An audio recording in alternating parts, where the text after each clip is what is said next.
Hello students. हम लोग polynomial chapter को समझने के लिए 3 वीडियोस पहले देखकर आ चुके हैं। हमारा उद्देश्य ये है कि हम जब भी इस चैप्टर को पढ़ें या हम अभी कर रहे हैं तो ये पहली और आखिरी हो, यानी हमें इसमें बार बार रिपीट ना करना पड़े। बेसिक से लेके एडवांस तक हमें सब कुछ समझ में आ जाए कि हम दूसरों को भी सिखा सकते हैं, अपने फ्रेंड्स को भी आप सिखा सकते हो। इस तरह से आपको सीखना है। तो हमने क्या क्या सीख लिया है, हमने बेसिक जितनी भी चीजें थी इस चैप्टर से रिलेटेड, यानी बेसिक कितनी टर्म्स हमें जाननी होंगी अलजेब्रा से रिलेटेड या पॉलिनोमियल से रिलेटेड, वो हमने सीख लिया है। हमने क्वाड्रेटिक कोई भी पॉलिनोमियल हो उसे फैक्टराइज कैसे करते हैं वो हमने देख लिया था। और हमने ये भी देखा कि जीरोज क्या होते हैं। अब जो 2.1 एक्सरसाइज है वो हमसे क्या डिमांड कर रहे हैं, वो हमसे कह रहे हैं कि यहाँ पर कई सारे ग्राफ्स गिवन हैं। देखिए ग्राफ कई अलग अलग शेप के हैं, जो कि अभी हो सकता है आपको पता ना हो कि ये ड्रॉ कैसे किए जाते हैं, क्योंकि आप 11th क्लास में 12th क्लास में सीखोगे। फिर भी इन ग्राफ्स को देखकर आपको ये बताना है कि मान लीजिए ये एक पॉलिनोमियल का ग्राफ है y। y एक पॉलिनोमियल है, y इक्वल्स पी एक्स। हमने देखा था कि हम पी एक्स क्यों लिखते हैं, p मतलब एक पॉलिनोमियल जिसमें x वेरिएबल है, हमने इसका नाम y रखा हुआ है। तो इस तरह का ग्राफ हमें गिवन है और हमसे पूछा जा रहा है कि इसमें कितने जीरोज हैं। तो आपको ये देखकर बताना है। देखिए हमें अगर जीरो समझना है तो एक बेसिक बात समझनी होगी, जो मैं यहाँ पर आपको समझाना चाह रहा हूँ कि मान लीजिए y नाम का एक पॉलिनोमियल है px। अब px में है क्या, तो मान लेते हैं 2x प्लस 3 है, जिसे हम px कह रहे हैं, तो y इक्वल्स 2x प्लस 3 है। आपने इसे एक इस तरह के ग्राफ पर प्लॉट करना सीखा होगा 9th क्लास में, जिसमें हमने देखा कि यहाँ पर इसे हम क्या कहते हैं, ओरिजिन। और अगर हमें इसे ड्रॉ करना है तो हम क्या करते थे, हम एक बॉक्स बनाते थे जिसमें हम x की वैल्यू और y की वैल्यू को पुट करके देखते थे कि क्या आएगा। तो हम क्या करते थे कि x की जगह हमने मान लीजिए 1 रखा। अगर हमने x 1 रखा तो ये क्या आ जाता है, 2 into 1 plus 3, that gives us 5। तो अगर x 1 रखा तो y 5 आ जाता है। और अगर हमें x 0 रख देते हैं तो 2 इंटू 0 प्लस 3 हमें मिल जाता है 3, y 3 मिल जाता है। और अगर ऐसे ही हम 3 4 अलग अलग पॉइंट्स को पता लगाएं तो हम x की जगह मान लीजिए -1 रख के देख लेते हैं। तो -1 रखेंगे तो 2 मल्टीप्लाइड बाई -1 प्लस 3, तो हमें क्या मिल जाता है, अगर हम देख लें ऐसे तो हमें क्या मिलेगा, -2 प्लस 3 दैट इज 1। तो y की वैल्यू इस तरह से 1 मिल जाती है। अगर हमें इन तीनों पॉइंट्स को यहाँ पर प्लॉट करना है, तो क्योंकि ये प्रॉपर ग्राफ पेपर नहीं है तो मैं ऐसे रफली आपको बता देता हूँ कि हमें पहले क्या करना है कि इस तरह से इसे देख लेना है कि ये 1 है, ये 2 है, 3 है, 4 है, ऐसे। और इधर 1 2 3 4, और नेगेटिव में भी जा सकता है, और ये पॉजिटिव में, इधर भी नेगेटिव में x भी जा सकता है। इसे हम x कहते हैं, इसे x डैश कहते हैं, y एंड y डैश। तो देखो ये जो सिंबल लगा हुआ है इसे हम डैश पढ़ रहे हैं, मैथमेटिक्स में हम इसे डैश कह सकते हैं। तो अब देखिए x की जगह 1 रखें तो y कितना आ रहा था, 5 आ रहा है। तो यानी y कहीं यहाँ पर आएगा, 1, 5 को यहाँ रिप्रेजेंट कर सकते हैं। x अगर 0 है तो y हमें मिल रहा था 3, तो ये कहीं यहाँ पर आ रहा है। और x अगर -1 है इधर कहीं, तो y कितना आ रहा है, 1, तो इधर कहीं आ रहा था। तो अगर ध्यान से देखा जाए तो ये अगर इन तीनों पॉइंट्स को मिलाओगे आप तो हमें एक स्ट्रेट लाइन मिलती है। क्योंकि हमें एक स्ट्रेट लाइन मिल रही है, या हम कहते हैं लाइन मिल रही है, तो इस वजह से हम इस तरह की चीजों मतलब इस तरह के पॉलिनोमियल को जब भी हम रिप्रेजेंट करते हैं तो उसका ग्राफिकल रिप्रेजेंटेशन एक सिंपल लाइन आती है। तो इस वजह से हम इस तरह के पॉलिनोमियल को क्या नाम दे देते हैं, लीनियर पॉलिनोमियल, राइट। अब अगर हमारे पास कोई क्वाड्रेटिक पॉलिनोमियल होता तो उस केस में हम क्या करते, अगर हमारे पास कोई क्वाड्रेटिक पॉलिनोमियल है तो हम क्या करेंगे कि हम सिंपली उसको भी इसी तरह से रिप्रेजेंट करने की कोशिश करेंगे। तो एक बार उसका भी एग्जांपल ले लेते हैं। मान लीजिए y नाम का एक पॉलिनोमियल है px। px के अंदर क्या है, px के अंदर मान लीजिए x² प्लस 5 है। ये क्वाड्रेटिक पॉलिनोमियल है, चलो इसे थोड़ा और बड़ा कर लेते हैं इस तरह से। तो अब मान लीजिए ये पॉलिनोमियल आपको ग्राफ पे प्रेजेंट करना है, रिप्रेजेंट करना है।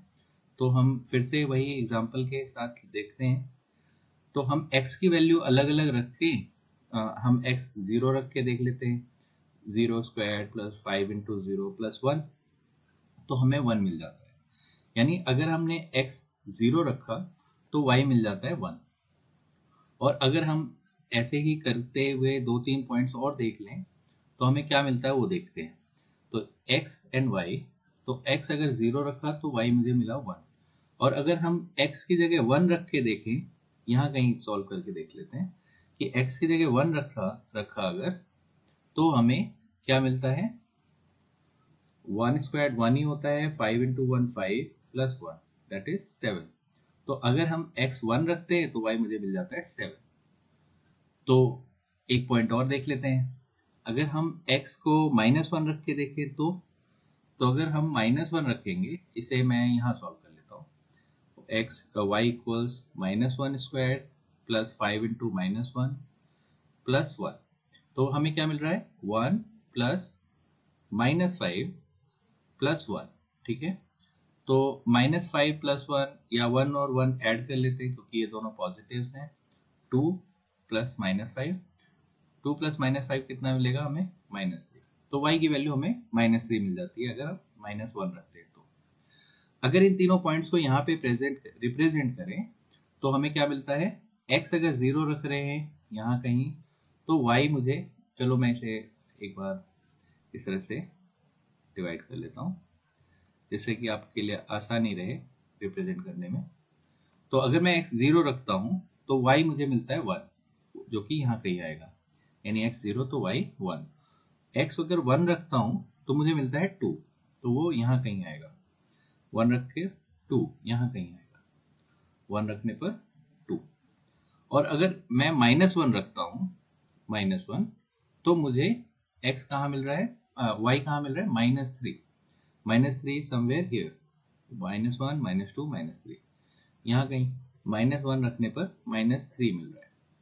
तो अगर मैं ऐसे ही 3-4 पॉइंट्स और भी पॉइंट्स ले लूँ तो देखता हूँ क्या बनता है।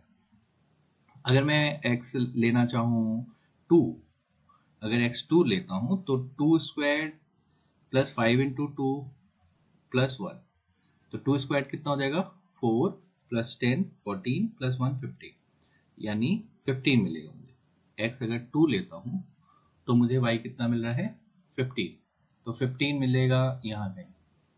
मैं नेगेटिव में लेता, अगर -2 लेता तो कुछ और वैल्यू मिलती, तो वो भी लेके देख लेते हैं। -2² प्लस 5 × -2 -10 हो जाएगा प्लस 1, तो -2² हो जाएगा 4, 4 - 10 हो जाएगा -6 प्लस 1, यानी -5। तो -5 होगा कब, जब मैं -2 रखता हूँ। -2 रखने पर मुझे -5 मिल रहा है। तो यहाँ x -2 है, इधर -2, तो मुझे मिलेगा -5, यानी यहाँ कहीं।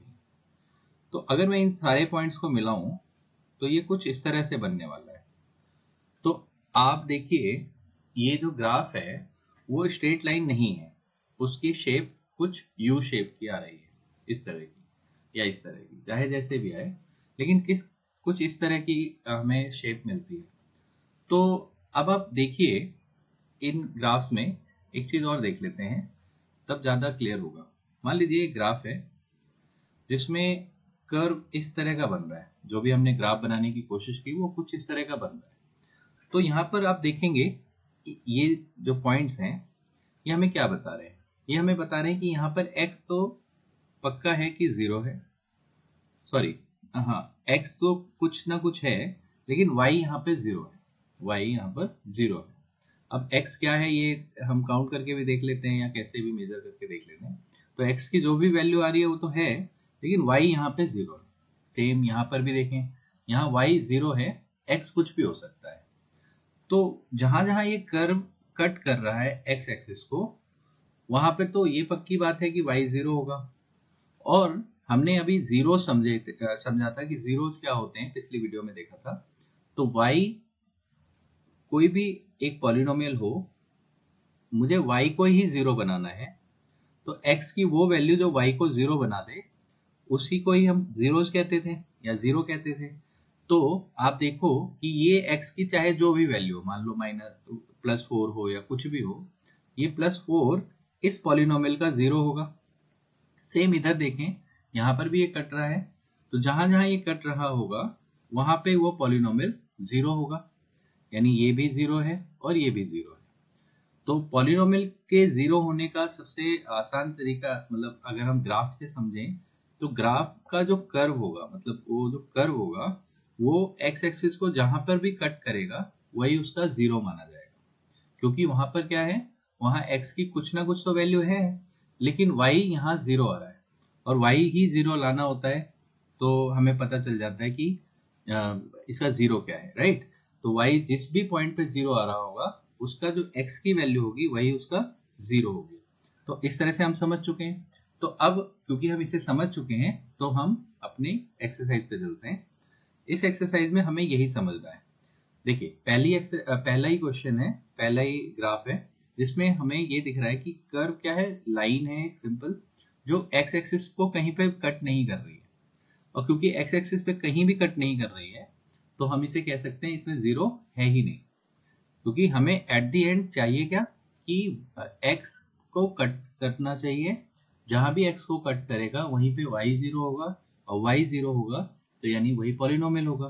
तो इस क्वेश्चन में भी यही कहा है कि y इक्वल्स पी एक्स है, तो x की वो वैल्यू बताओ जहां पर y जीरो हो। हमें तो यहाँ x की वैल्यू ही नहीं दिख रही है क्योंकि x पे ये कहीं कट ही नहीं रहा है, तो यहाँ पर कोई जीरो नहीं है। अब चलते हैं दूसरे वाले पे। दूसरे वाले पे देखा जाए तो ये कर्व चाहे किसी भी शेप में हो, लेकिन हमें ये दिखाई दे रहा है कि ये x को यहाँ पे कट कर रहा है। ये जिस भी पॉइंट पे कट कर रहा होगा वहां y जीरो होगा। इसका मतलब इस कर्व से बनने वाला जो ग्राफ है, जो भी ग्राफ है, इसके कितने जीरोज हैं इस समय, 1। इसके कितने जीरोज हैं, 0, इसके पहले वाले के। तो नेक्स्ट पे मूव करें। नेक्स्ट को देखो तो यहाँ पे दिखता है कि हमें यहाँ पर ये 3 जगह कटता हुआ दिखाई दे रहा है। ये 3 जगह कट रहा है एक्स एक्सिस पर, एक्स एक्सिस पर, तो इसका मतलब इसके 3 जीरोज हो गए। अब आपको ज्यादा समझाने की जरूरत नहीं, आप समझ चुके हो, क्योंकि यहाँ इन तीनों पॉइंट्स पर x तो कुछ ना कुछ होगा, लेकिन y डेफिनेटली जीरो है और हमें y से ही मतलब है। नेक्स्ट वाले पे देखते हैं फोर्थ क्वेश्चन। फोर्थ क्वेश्चन में ध्यान से देखो, इसमें 2 जगह ये कट रहा है, तो यानी ये दोनों ही जीरोज हैं इसके। नेक्स्ट वाले में देखें, इसके मतलब 2 जीरोज हैं। इधर देखें तो ये 1, 2, 3 और 4 जगह कट रहा है।